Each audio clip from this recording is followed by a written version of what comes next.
Seattle and Lake Union have a rich maritime heritage, and Lake Union Drydock Company is a big part of that. Hi, Jim. Hi, Chris. Good to see you. How about a little tour of Lake Union Drydock Company today? It's a beautiful day. I always love to come here. We're now one of Seattle's oldest businesses, and we're part of the city's maritime story. We're very proud of our long tradition of quality workmanship. I think this one was here in 1919 when they started. It was already an existing building. That's our office building. It started out being the machine shop. Soon after the Ballard locks were opened in 1917, business began to flourish, particularly on Lake Union. With relatively sheltered waters, no tides, fresh water, ready access to markets, and a labor pool, it was a natural for boat building companies to form, and they did, and we were one of them. The three original founders were John McLean, Otis Cutting, and Harry Jones. John McLean had a distinguished career in finance and real estate. He was also a very prominent Freemason, and he's credited with coming up with the catchphrase, "Smile with Nile," which is still used in the Masonic movement today. Otis Cutting was a yacht designer, trained in mechanical engineering and architecture.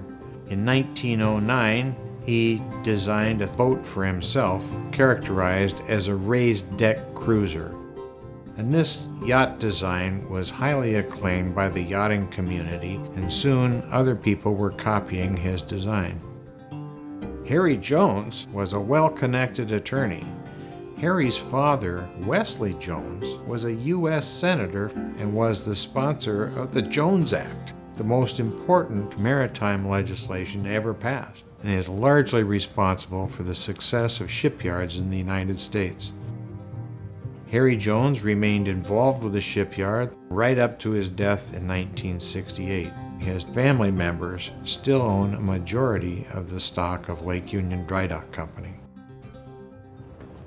This is the joiner shop. They have a lot of miscellaneous tools, a chop saw here, a table saw, a joiner, big sanders, a bandsaw, and a back room full of hand tools. So a lot of the Lake Union dream boats and other important wood boat projects were this was the nerve center for that, probably. Yes, this is exactly where the company started off. This was the first building when they first started out building wooden boats. The new shipyard was very successful. Business boomed in the 1920s with up to 300 people working on a given day. Their most popular design was the raised deck cruiser, very similar to the one Otis Cutting had built in 1910. Back then, if someone wanted a new boat, they would find a builder and have a custom boat built, so most boats were one of a kind. Taking a cue from Henry Ford's production lines, the founders of Lake Union Drydock Company realized the benefits of building a standardized product and selling it for an advertised price. They copyrighted the name Lake Union Dreamboat, and they sold them for around $5,000. Several other boat builders copied the design and called theirs simply Dreamboats. Today, many of these Lake Union Dreamboats can still be seen cruising the waters of Puget Sound and Southern California. Part of the boom in the 1920s was due to the prohibition of alcohol, which created two markets for our boats. On the one hand, there were the rum runners, who needed fast boats to carry illegal alcohol into the country. Then there was the Coast Guard. On the other hand, they needed fast boats to catch the rum runners, so it was only fair that we built boats for them too, and we did. We built 15 65-foot Coast Guard boats to catch the rum runners. Towards the end of the 1920s, we were building very fine yachts in the 100-foot class like Canim, the Electra, the Blue Peter, and the Principia, all of which are still in beautiful condition and in use today. In 1929, we built the stern wheeler W.T. Preston for the U.S. Army Corps of Engineers. The Preston did important work as a snag boat, cleaning dead trees and other obstructions that menaced shipping all the way from Olympia to Blaine, and served well into the 1960s. Today, it's the home of the Maritime Heritage Center in Anacortes, Washington. Times got tough in the Depression, but the shipyard kept going. They built a 125-foot tuna clipper, 3 165-foot Coast Guard cutters, and a few more yachts, including sailing yachts like the Circe, a 62-foot ocean racer launched in 1932. She can still be seen spreading her wings in local waters. I personally think she's one of the most beautiful sailboats around. As with the rest of the country, our business boomed again with the start of World War II. We formed a joint venture with another company and built quite a few Navy ships, some on Harbor Island and some on Lake Union. Back in World War II, we built one minesweep hull on this side and one minesweep hull on that side. On Lake Union, we built a special facility to build wooden minesweepers, and we built 16 of them. George Hobart Stebbins was recruited to run the Harbor Island facility. Mr. Stebbins became a central figure in our company after the war in 1946, and ownership of the company has remained in the Jones and Stebbins families ever since 1946. It's now the third generation of these families running this business. We did build 4 more minesweepers during the Korean War, and we have built a few other miscellaneous vessels, but for the most part, the company has specialized in ship repair and conversions since 1946. We work on all kinds of vessels, government and commercial, but we specialize in complex ship overhauls.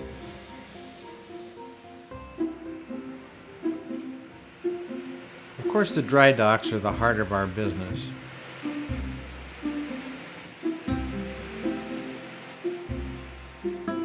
The first 3 dry docks were designed by Otis Cutting and were very unusual for dry docks.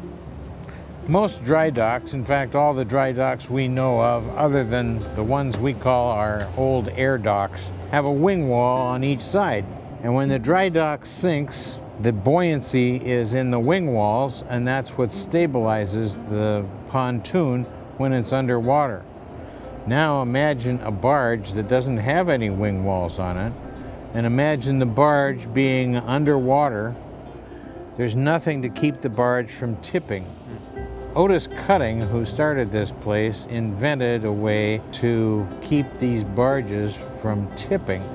And the first 3 docks that were here, dry dock 1, 2, and 3, are what we call the air docks. In order to make the dry dock go up, he pumped air into it. All other dry docks, you pump the water out of it.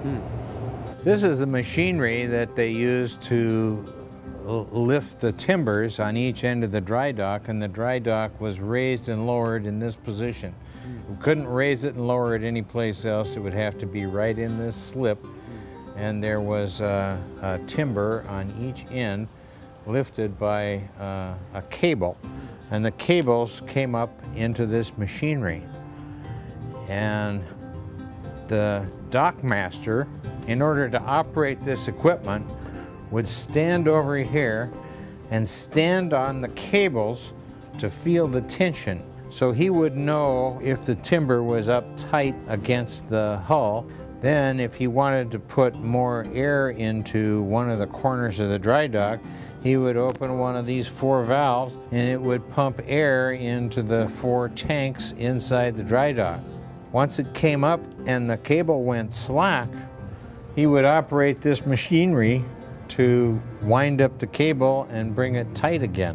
When I came here, this was a Model T engine. We upgraded it to a Model A.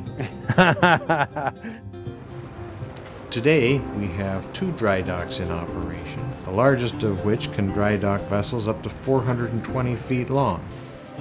Sometimes we dry dock 2 or 3 vessels at a time. So let's take a trip up on the dry dock. This is our biggest dry dock. This dry dock was built in World War II. It used to have a big bow on it, like a regular ship, because it used to go to sea, and it would dry dock vessels at sea and repair them right out there. And it was brought through the locks? Yes, it was brought through the locks, which is another story in and of itself. The locks are 80 feet wide. This dry dock is 82 feet wide, and you've seen the pictures, I know, where they had the dry dock tipped up on its edge, about 45-degree angle, and they made it through the locks. We can go down in the dry dock if you want. Sure. It's kind of interesting. It's a long ways down there.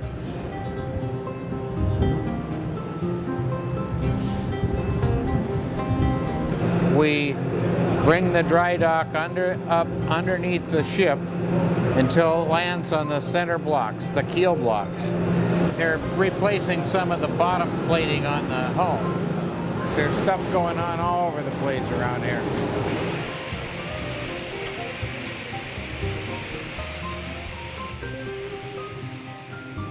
So what's the largest ship you've gotten into this particular structure? I think the largest thing we had in here was the Turner Joy. It's a destroyer. It was kind of stretching the limits of the dry dock. The bow of it was almost touching the house, and the stern was almost touching the back gate. We occasionally do a wooden hulled vessel. The last major project we had was the Virginia 5. We did about $1 million worth of work below the main deck, but from the main deck up, it's completely brand new. It was a big rebuild job for a wood boat. From the maritime standpoint, I'm very proud when I look at some of these old wooden yachts we built here, and they're still going strong. They're just gorgeous boats. Also, we're one of the biggest employers in this neighborhood. We bring a lot of living wage earning jobs to the city, and so we are an important part of Seattle's economy.